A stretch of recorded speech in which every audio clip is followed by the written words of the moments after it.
asked in one of my previous videos, the video about how to calculate profit, if you guys are interested in me talking about having a physical bakery was my actual experience, and finally I get to sit down and film it. I'm going to break the video into 3 parts. The first one, which is this video, I'm going to be talking about why I opened and how I opened, and then in the next video I'm going to be talking about my experience actually running this bakery, and lastly, the last video will be what led me to closing.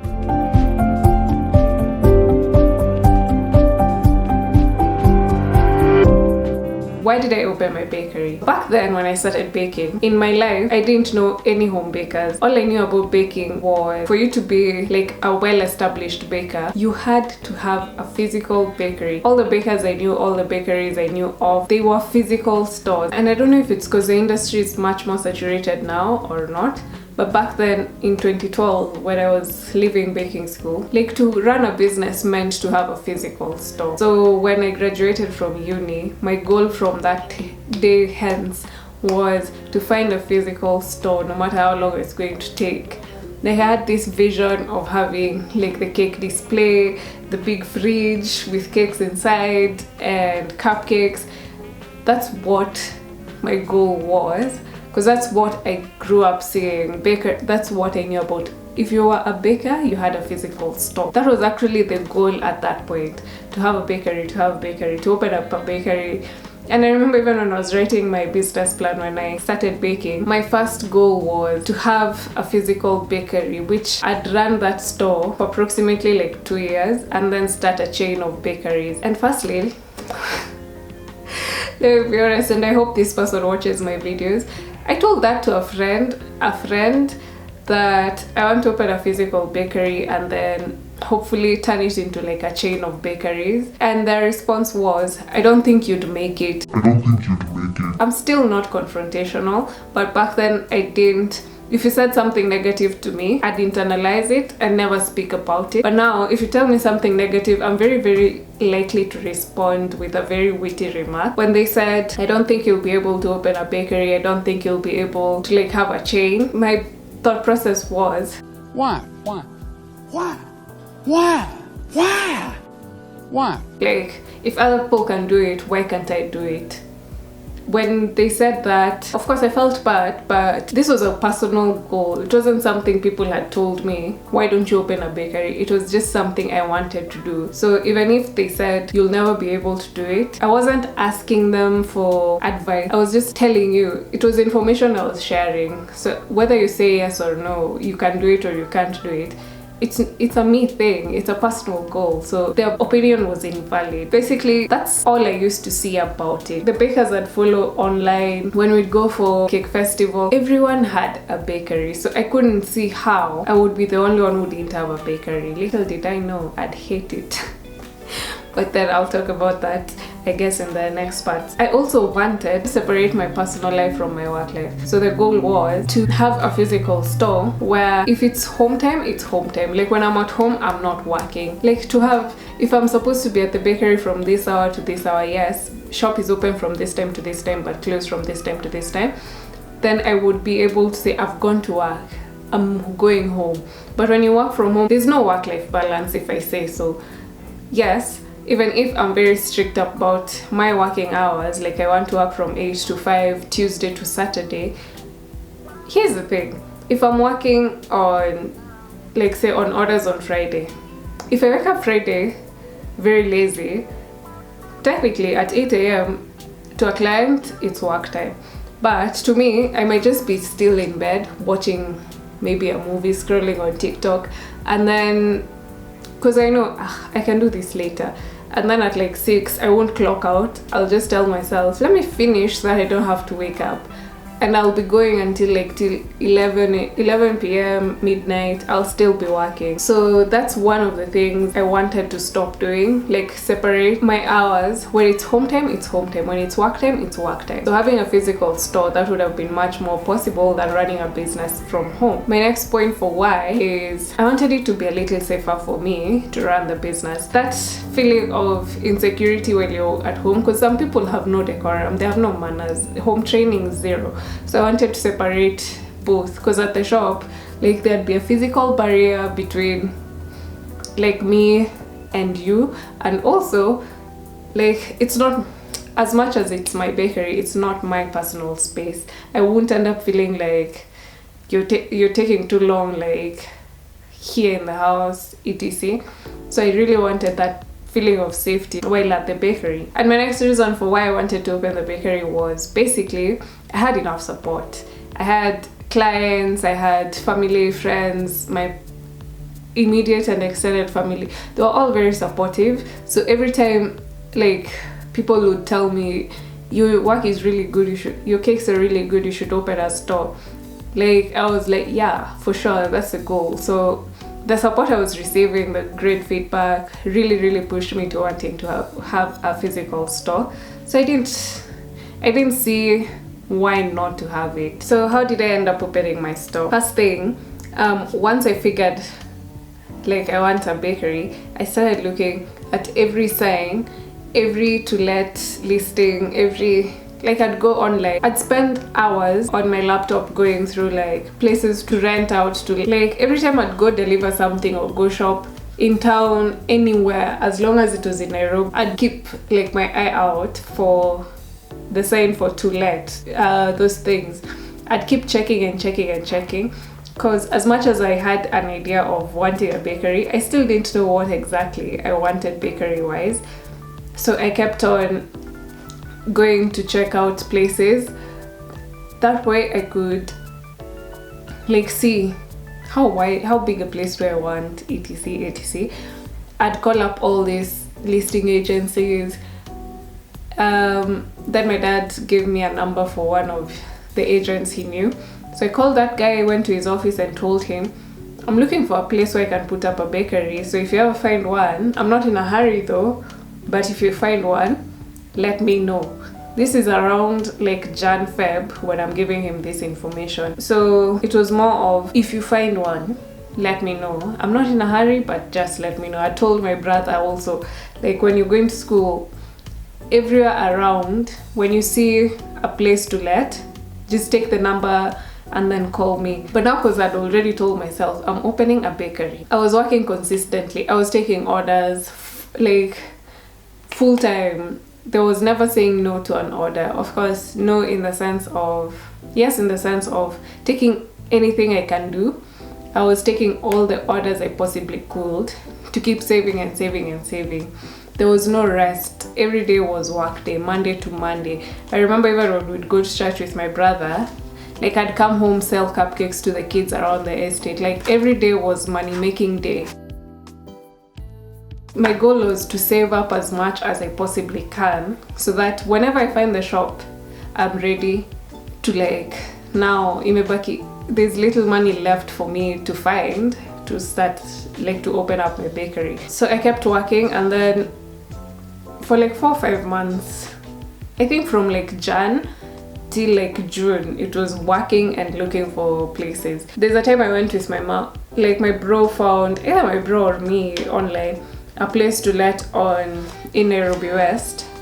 And when we went to check it out, the place was so tiny. Like, if I was to be very honest, the width, the length was perfect. Like it was long enough for you to have like a bakery, but the width of the entire store, I could put my hands like from this side to that side. That's how wide, like say that's how wide, but basically I could put both hands like from wall to wall, like fully. That's how wide the store was. And it didn't have windows. It had like ventilation, yes, but it didn't have physical windows, like open the window. And then this guy was like, he doesn't mind me having a bakery, but I'm going to have to get fire insurance. I'm thinking fire insurance for my store, right? This guy is like, no, you'd have to get fire insurance for the whole building. And in my head, I'm like, why would I have to insure the entire building? He's like, Hati, because you're going to be cooking, you'll have to insure the whole building. But it's one of these buildings where it's stores downstairs, and then upstairs it's residential houses. So in my head, I'm thinking, you're saying you don't want me cooking here, but there's people who live upstairs who are cooking, so why would I be the one insuring the entire building? That made no sense to me. But that wasn't even my biggest turn off from the shop. It was just how wide the space was, because I, like, you know, when you enter into a place, you start visualizing, I'm going to put my oven here, my display here. So when I'm visualizing where everything will be, I'm like, yeah, if my oven is here and then there's no windows, we're going to die from heat stroke. It's not even a fire that will kill us, we're just going to die from heat. It didn't work out. Then a few weeks later, the agent calls me. He's like, I'm in South Bay and there's a place I found that you might be interested in. And I'm with the landlord now, do you think you can come check it out? I'm like, say less, sir. So I just hopped on a boda, went to the shop, and I remember when I walked in, I was like, yeah, for sure, this is going to be my bakery. There was no stopping me. I remember I looked at it, and the way I started visualizing, like, what I saw in my head was definitely what was going to happen. I could see where the shop would be, like where the display would be, where the fridge would be, where the kitchen would be. Like, I could visualize all that, so there was no way I was going to let go of that space. So I was like, yeah, I'm definitely taking it. I didn't even ask about the rent. I didn't even ask about the payment, like the contract, what would be yes, what would be no. I was just like, yes, I'm taking it. But the landlord was like, he doesn't, because from the other guy, the only questions I had for him was, can I have a bakery? Can I, like, do you mind if I'm cooking here? From my previous experience at the other shop, he's like, yeah, I don't mind having a bakery. The building is already insured, and hope to God, like, nothing bad happens. But yeah, the building is insured for theft, it's insured for fire, so I guess you're safe. And I was like, yeah, sure. So he's like, so when you're ready, you just come talk to me. And I'm like, I am ready, I'm taking the shop. And he's like, you're sure? I'm like, yeah, I just have to call my dad and tell him, but yeah, I'm taking the shop. So I called my dad while I'm leaving the place. I'm like, I think I found a shop. He's like, before you commit, I'll go have a look and then also see before, like, because of course my dad is more experienced in life. So if he says it, because you know me, I mean, I was young then. How many shops had I seen? One. My second shop, and I'm already like, yeah, this is my store. So my dad was like, because you've gone alone, before you commit, let me come check it out, because there might be something you didn't notice. Let me see it, and then we'll be, like, I'll tell you if it's fine to go ahead with payments and all. I'm like, okay, sure. And then it hit me, yeah, like, you know what, it's a good thing I didn't go there, like, I'm paying for it. Because imagine if something had gone wrong and I paid for it. So when my dad went to check it out, I think he went with my brother and my mom, or we went with him. But I remember it was a weekend. He checked it out and he was like, yeah, this is a good place. It has like a separate place for you to have your kitchen without like interference from customers. You have enough space to even have a hotel itself. So yeah, it's definitely a good prime location. Like, when you already talked to the landlord, I'm like, I already told him it's my shop. My dad is like, okay. So came back home. Now I already know how much the rent will be. And the landlord informed me, you have to pay 3 months rent and 1 month deposit. So I was like, sure, no problem. But he didn't tell me I have to put the down payment today, like now. He just told me pay. But after we spoke, my head went to, I'm taking each and every order that will ever come my way, because that shop is mine. No one's talking me out of having that shop. I started overworking. Like, I would take every single order that came. So I would overwork myself like completely, take on every order. I remember I used to sleep like 3-4 hours. Every Sunday was cupcake selling day. Like, I tried my best to not have, like, for me to have said no to someone's order, I was at the capacity for, if I take that order, I'm not sleeping for 24 hours. That's the only reason I would say no to an order. Once I was ready, like, to open, the landlord called me one day and he's like, you know what, Wangashi, I gave you the information, but you haven't put up, like, you haven't even put down any deposit. And I saw you've already put your own padlock at the bakery, and your dad came with like carpenters to start like the fixtures. And I was like, oh yeah, I never asked when I'm supposed to make payment, but technically I want to open my bakery in September. So what do I need to pay earlier, or do I pay in September? He's like, if you pay and say you're going to open in September, there's no problem. But you have to pay even if it's, because now it's July, just pay. I'll put it down as an August payment, and then you can start on your fixtures in August, and then I'll like finalize whenever you finalize, then you open your shop.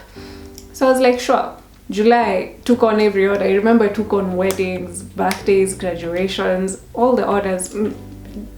Firstly, I paid him the deposit, the 1 month deposit, so that then the other money I gave the carpenters, like they go by. And luckily, thankfully, my dad used to, when he'd leave work, he'd go check on the progress for the carpenters. And the putting up the sink, the shelves, all that jazz, it took approximately 2 weeks to do everything. So they did that while me, I'm busy home working. And you know how carpenters are, they'd call me like, hey, the wood is not enough, send more money. So before I'd send it to them, I'd call my dad, so my dad would go check it out, and then if there is indeed more work to be done, then I'd send it to them. Because again, I was very young, I didn't know anything about building, I didn't know. So if I didn't ask my dad first, I wouldn't know if I'm being conned. I wouldn't even know if this is how shelves are put up. I knew nothing about build. I know even now. I think now I'm better off than back then, and probably because I watch too much DIY shows. But I needed my dad's support, is what also led me to like keep on like baking at home, so that there's more money coming in for me to have everything ready. And then once all that was ready, like the shelving and all, so at that point I had already decided my opening date. I put up a post on Facebook, like I'd post about it, I think every single day.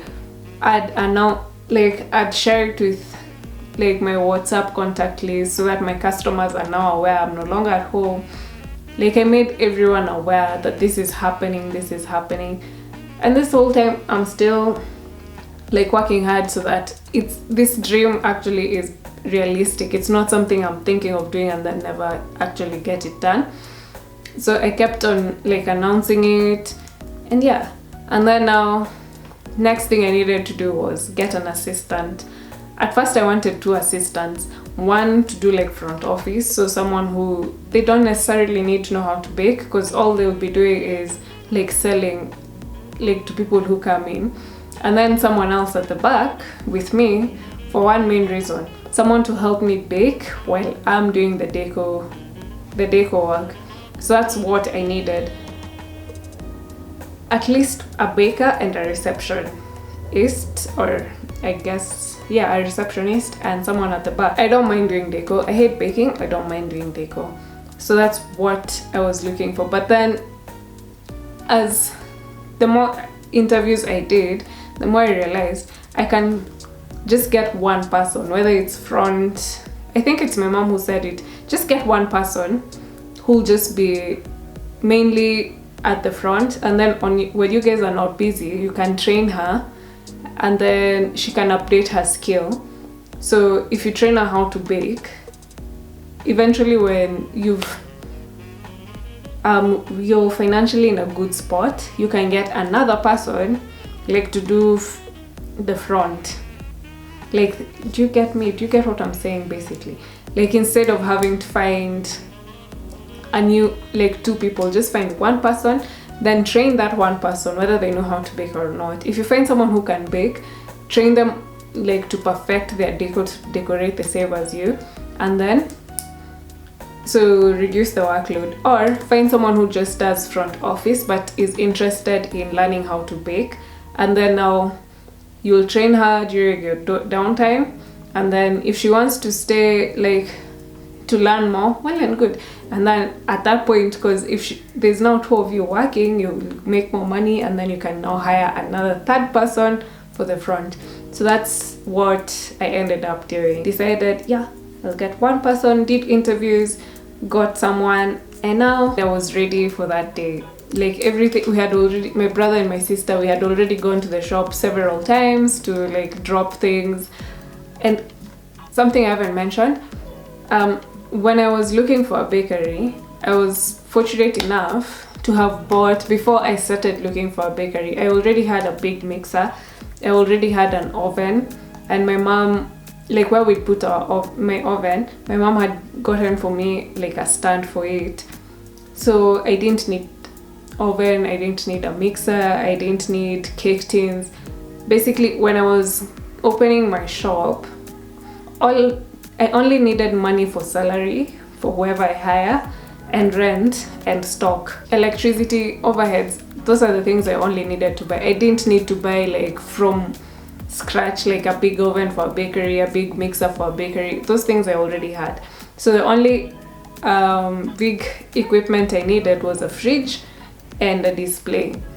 So that's all I needed to purchase. So once everything was ready, I guess the only thing that was left was to now finally open. My brother and my sister had come to the shop that Saturday to help me out with the baking, because I had promised free cupcakes for everyone who came for the opening, which in hindsight wasn't the smartest idea, but it's okay. It was a good thing.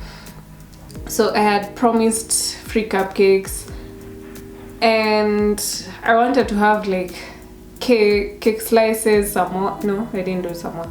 I wanted it to have like a dessert, cupcakes for sale, donuts, cake slices, and then there was the free cupcakes.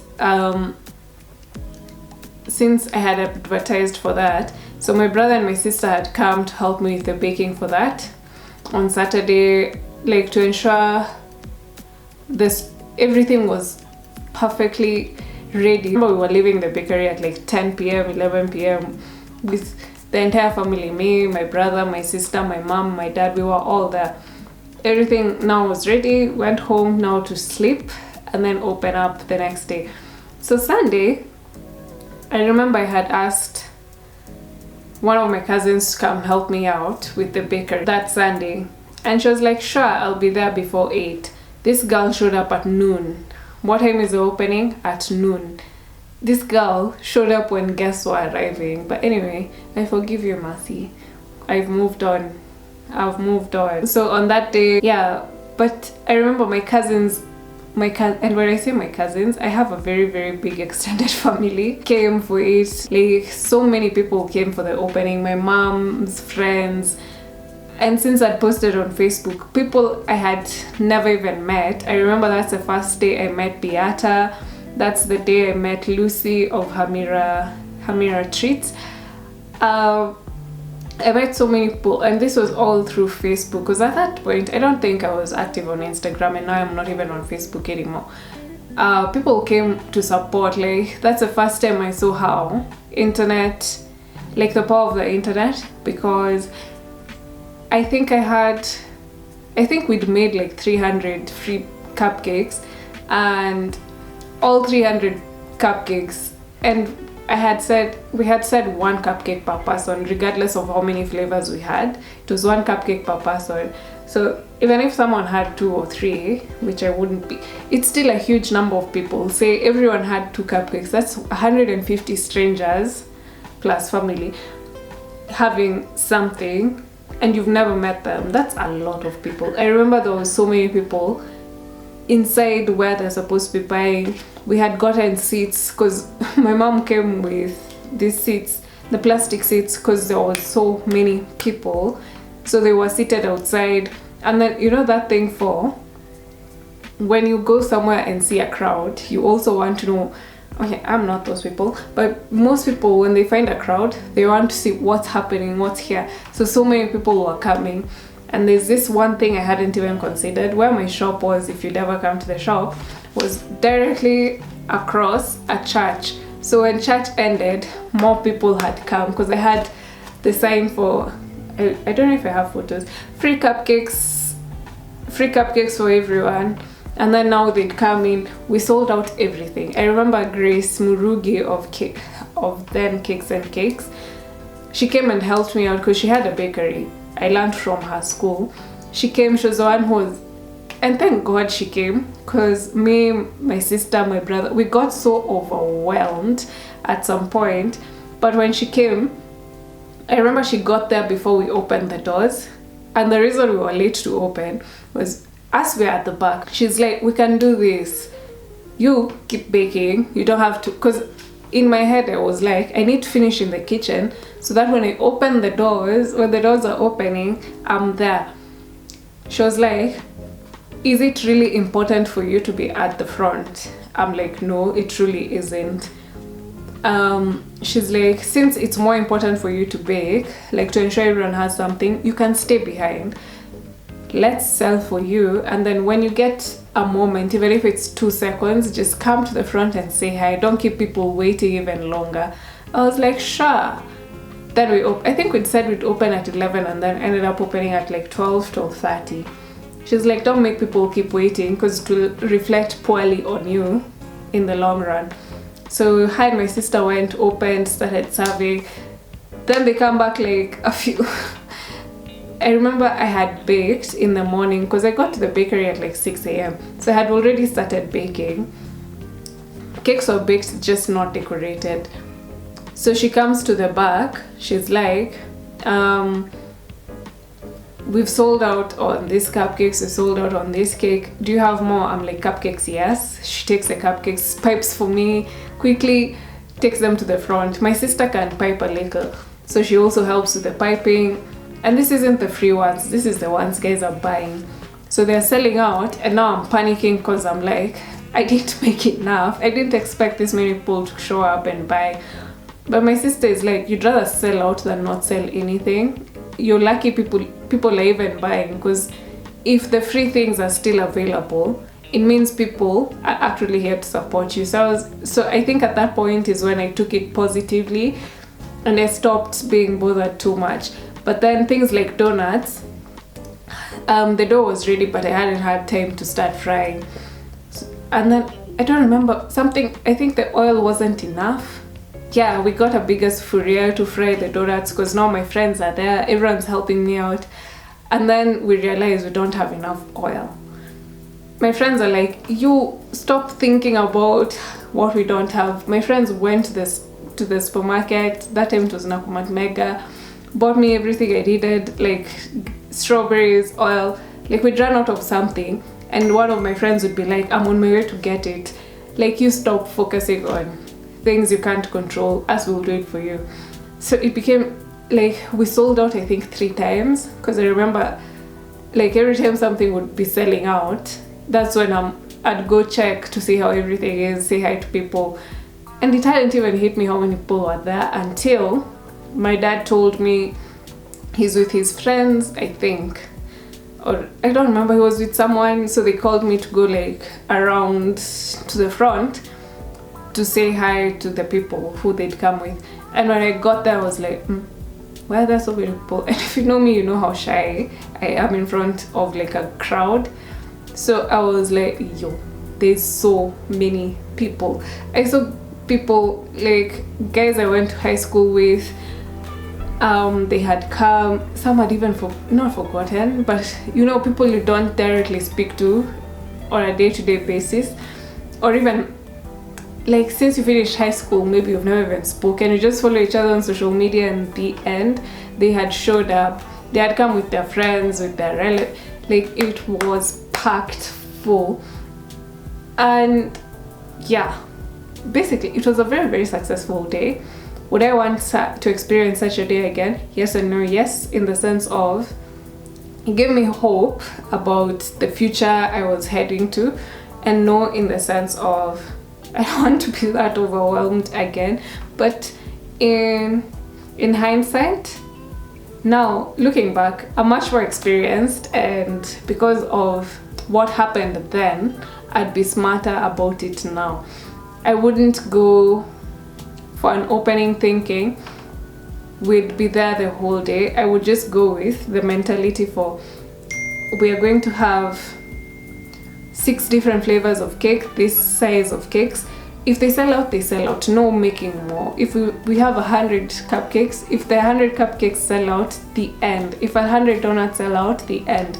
There's no rebaking. Like, people can support you in different ways, and I don't think these people came to support with the mentality for I must buy something. I think, or I hope, they were genuinely there to support, like, from their heart.